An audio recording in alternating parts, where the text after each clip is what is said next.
Welcome दोस्तों। एक बार फिर आपका स्वागत है मेरे YouTube चैनल लीगल सेवा में। आज मैं आप लोगों के साथ एक बार फिर एक सर्विस मैटर डिस्कस करने वाला हूं, जो कि बेस्ड है जजमेंट अपनी कैट ट्रिब्यूनल चंडीगढ़ की। डिपार्टमेंट है रेलवेज का। सो आइए देखते हैं जजमेंट में क्या कवर होता है। सबसे पहले जो प्रेयर्स है उसको हम देखना चाहेंगे।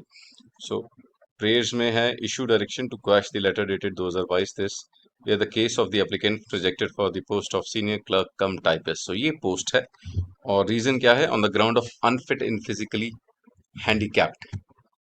ओके, कैटेगरी जो है इनकी है physically handicapped quota, HI hearing impairment and locomotor disability due to single disability in specific category है, not the case of multiple disability. So हमारा जो इशू है वो ये है कि जो इनका रिजेक्शन हुआ है that is due to single disability in specific category and not the case of multiple disability.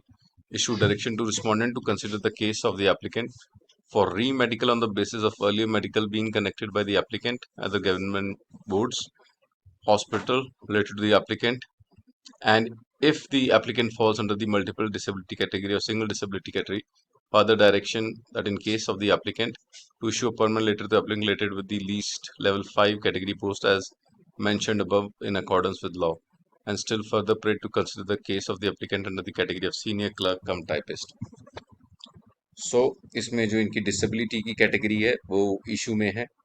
इनमें यही प्रे किया गया है जो भी इनका प्रीवियस मेडिकल रिकॉर्ड था उसके बेसिस पे या फ्रेश कंडक्ट कराए मेडिकल बोर्ड में।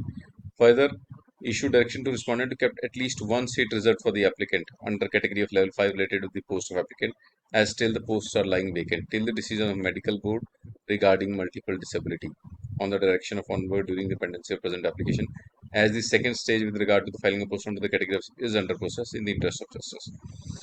इन्होंने अपनी एक रिक्वेस्ट भी की, एक सीट ज़रूर खाली रखी जाए टाइप 5 की जो ऑलरेडी इन प्रोसेस है। बहस होती है काउंसिल्स की, रिस्पोंडेंट एप्लीकेंट की, और एप्लीकेंट ने एक अपील प्रेफर की होती है 2023 में अप्रैल में against the order of railway recruitment board Chandigarh dated March 2023 and the applicant has been found declared to be not found fit in the prescribed medical category by 3-member committee to the post of senior clerk cum typist। इनकी एक appeal already pending है 2023 अप्रैल की before the railway recruitment board. अब ये इसी letter का ब्यौरा देते हैं। ये कहते हैं कि जो हमारी ये अपील है इसका टाइम बाउंड मैनर में डिसीजन आ जाए, it will be sufficient. Because like service matters में अगर तो स्टैट्यूटरी अपीलेट मैकेनिज्म है, आपको जो रूल कहता है आपको पहले वहीं से जाना पड़ेगा, वहीं डिसीजन होगा, तब आपके पास मैटर आएगा। Directed to decide the appeal dated this for the applicant seeking reconsideration for remedical examination within a time bound manner.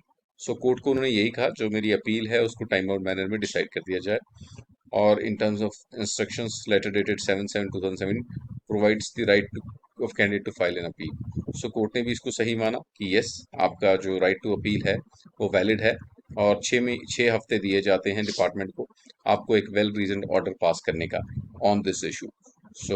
एक बार फिर कोर्ट ने अपना फर्ज निभाया और कहा कि जो आपका सर्विस रूल्स है उस बेसिस पे आपकी जो अपील है उसको डिस्पोज कर दिया जाए विद इन 6 वीक्स।